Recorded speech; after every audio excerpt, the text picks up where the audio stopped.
अच्छा, last week हमारी discussion चल रही थी सीवीपी एनालिसिस के पास पेपर क्वेश्चंस पे, और हमें इसको कंटिन्यू करना है. 2 क्वेश्चंस और हमारे एजेंडे पे हैं आज.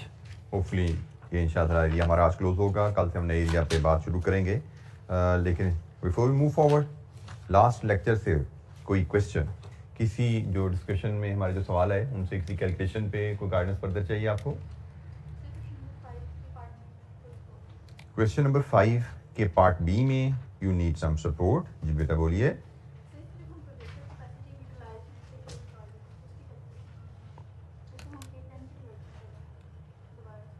इसको हम बेटा कैपेसिटी यूटिलाइज्ड हमें कैलकुलेट करने को कहा गया है. कैपेसिटी यूटिलाइज क्या होती है? Capacity use divide with total capacity. As 10 हमने टोटल कैपेसिटी का एस्टीमेट बनाया था. हमने कहा था कि लास्ट ईयर हमने जब 567 मिलियन की सेल की, वो 70% कैपेसिटी है. तो 100% कैपेसिटी क्या हुई हमारी फैक्ट्री की? वो 10 हमने निकाली. और फिर हमने देखा जो हम प्रोजेक्शन बना रहे हैं पार्ट ए में, जो हमने सेल्स निकाली है वो कितने यूनिट्स की है. तो पार्ट ए में जो सेल्स इन यूनिट्स निकाली divide with total capacity of the company, ये पर कैपेसिटी यूटिलाइज आ गई कि हम जो पार्ट ए में अमाउंट ऑफ सेल निकाल रहे हैं वो सेल करने में हम अपनी फैक्ट्री की 100% में से कितनी कैपेसिटी यूज करेंगे. 810 हमारी 100% कैपेसिटी है, उसमें से वो 624 समथिंग जो भी आया था जी, वो हम यूज करेंगे. तो परसेंट टर्म में आ गया कि हम अपनी कैपेसिटी X% यूज करेंगे पार्ट ए में जो हम आंसर निकाल रहे हैं उसके तहत. जी,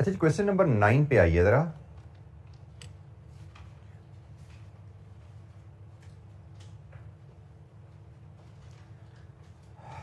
क्वेश्चन नंबर 9, 7 और 5, 2 parts, 12 number total. Mashiato private limited, autumn 19, question 1. Part A पहले हम देखते हैं. Compute the sales revenue at break even and margin of safety in units. Sales revenue at break even and margin of safety part A पहले कर लें, part B को फिर बाद में देख लेंगे.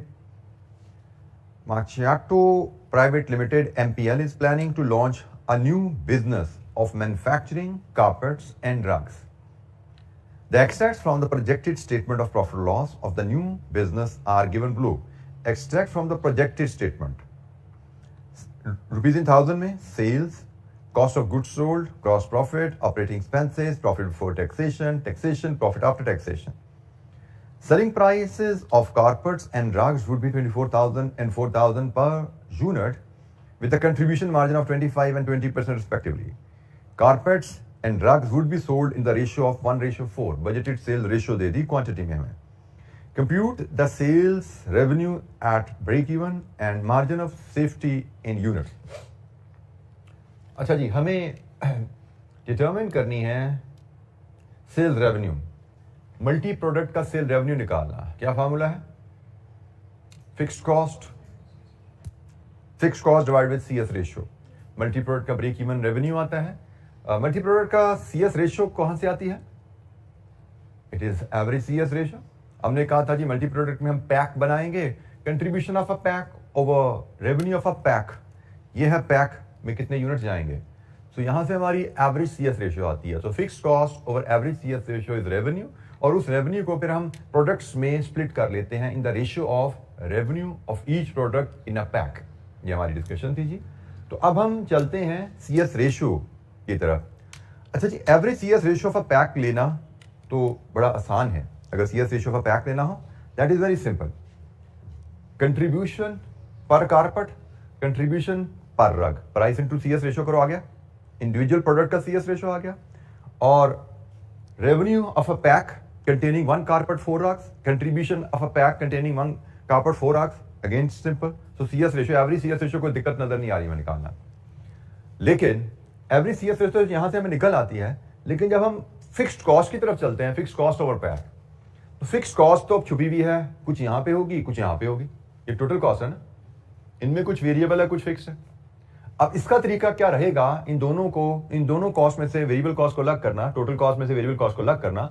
उसके लिए आपको variable cost per unit of carpet चाहिए, variable cost per unit of rug चाहिए, और इसमें आपको टोटल यूनिट्स जो यहाँ पे बिके हैं वो चाहिए.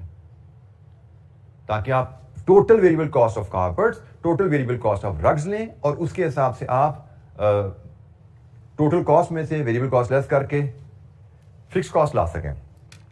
इसका मतलब हमें टोटल वेरिएबल कॉस्ट कैलकुलेट करनी पड़ेगी। जब हमें टोटल वेरिएबल कॉस्ट कैलकुलेट ही करनी ठहरी तो अब हम CS रेशियो ऑफ पैक क्यों लें? हम sales minus total variable cost करके टोटल कंट्रीब्यूशन ले लेंगे तो टोटल लेवल पे CS रेशियो निकाल लेते हैं। अब ये प्लानिंग थिंग है कि अगर आप थोड़ा सा सोच लो सवाल कैसे चलेगा तो आप अपनी इस कैलकुलेशन को अवॉइड कर सकते हो। पैक का कंट्रीब्यूशन निकालना वो अननेसेसरी एक्स्ट्रा कैलकुलेशन बन जाती है, क्योंकि हमें नजर आ रहा है कि हमें टोटल वेरिएबल कॉस्ट कैलकुलेट करनी पड़ेगी टोटल फिक्स कॉस्ट निकालने के लिए। और जब टोटल फिक्स वेरिएबल कॉस्ट निकालनी ठहरी तो total revenue minus total variable cost total contribution over total sales average CS ratio. ये भी चीज हमने पढ़ी हुई है, average CS ratio total revenue और टोटल कंट्रीब्यूशन पे भी निकाली जा सकती है। तो जनाब हमारा फिर सिनेरियो कुछ ऐसे ही बनने वाला है कि हम इस क्वेश्चन नंबर 9 के पार्ट ए में पहले टोटल सेल्स की फिगर हमें अवेलेबल है, इसमें से लेस करेंगे टोटल वेरिएबल कॉस्ट, हमें मिलेगा टोटल कंट्रीब्यूशन से हम एवरेज CS रेशियो लाएंगे और फिक्स कॉस्ट हमारे पास होनी चाहिए। जहां पे हम टोटल वेरिएबल कॉस्ट निकालेंगे वहां पे हम फिक्स कॉस्ट भी निकाल पाएंगे and then break even revenue जो कि हमारा होगा fixed cost divide with average CS ratio A divide with B। इसके बाद कहानी को आगे चला लेंगे जैसे एग्जामिनर की रिक्वायरमेंट है। हम ब्रेक इवन रेवेन्यू को कारपेट्स और रग्स में स्प्लिट भी कर लेंगे और वहां से फिर यूनिट्स भी निकाल लेंगे, क्योंकि हमें सिर्फ रेवेन्यू नहीं निकालने को कहा गया, revenue and margin of safety units भी कहा गया है।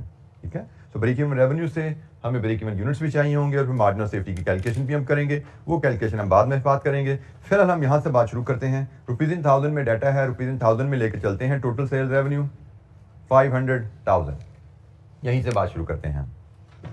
अच्छा जी, variable cost, total variable cost क्या होगी? टोटल वेरिएबल कॉस्ट की वर्किंग अगर देखिए, units of carpets into variable cost per unit of carpet plus units of rug into variable cost per unit of rug, यही होगी ना टोटल वेरिएबल कॉस्ट। अब variable cost of carpet का contribution 25% है, इसका मतलब कारपेट की वेरिएबल कॉस्ट कितनी है? 75%। एग्रीड। रग का कंट्रीब्यूशन 20% है, इसका मतलब रग की वेरिएबल कॉस्ट कितनी है? 80%। लीजिए जी, ये तो होगी वेरिएबल कॉस्ट पर यूनिट की कैलकुलेशन। अब बात रह गई है वॉल्यूम, कितने यूनिट्स इस रेवेन्यू में, कितने यूनिट्स वेरिएबल कॉस्ट के हैं, कितने यूनिट्स कारपेट्स के हैं, कितने यूनिट रग के हैं। इसके लिए हम वर्किंग 1 बना लेते हैं, जिससे हम यूनिट्स ले आते हैं। अच्छा, अब यहां पे तवज्जो कीजिएगा, इस वर्किंग में हमें टोटल रेवेन्यू पता है जो हमने कारपेट और रग्स के यूनिट्स बेच के बनाना है। हमें कारपेट की प्राइस पता है, हमें रग की प्राइस पता है, और हमें रेशो पता है, एक कारपेट के साथ 4 रग बिकते हैं। हमें यूनिट्स चाहिए। जब आपको 2 वेरिएबल में रेशो दी जाए, प्राइस यहां पे अवेलेबल है, टोटल रेवेन्यू अवेलेबल है, आप बड़ी आसानी से एक इक्वेशन बना के वहां से कारपेट और रग्स के यूनिट निकाल सकते हो। मैं वर्किंग 1 में अज्यूम करता हूं, assume carpet, sale of carpet units is X। अगर कारपेट X बेचने हैं तो रग्स कितने बेचोगे? 4X, 1:4, यही है ना भाई। हर एक कारपेट के साथ 4 रग्स हैं। अगर कारपेट X है तो कारपेट का रेवेन्यू होगा 24,000X, प्राइस इंटू यूनिट्स, यही होता है ना रेवेन्यू। और रग्स 4X हैं तो रग्स का रेवेन्यू होगा 4,000 इंटू 4X, और इनका सम कितना है? 500,000 नहीं, 500 मिलियन, क्योंकि अब रुपीज में हमने प्राइस कोट किया ना, ये रुपीज में प्राइस है, ये रुपीज में क्या प्राइस है। अल्टरनेटिवली इसको भी 1000 में ले जाओ, इसको भी 1000 में ले जाओ, तो रुपीज इन 1000 बन जाते हैं। ये मैथमेटिकली आपको पता होना चाहिए। ठीक है, अल्टरनेटिवली इस कैलकुलेशन को आप 24X प्लस 4 इंटू 4X 500,000, आप ऐसे भी इसको बना सकते हो कि जब प्राइस 1000 में है तो रेवेन्यू 1000 में आएगा, लेकिन अगर प्राइस फुल्ली है तो रेवेन्यू भी फुल लेना है। जब राउंडिंग ऑफ डाटा से डील कर रहे हो, you have to be careful. इन दोनों में से किसी भी इक्वेशन को लेकर सॉल्व कर लोगे, आपको पहले x की वैल्यू मिलेगी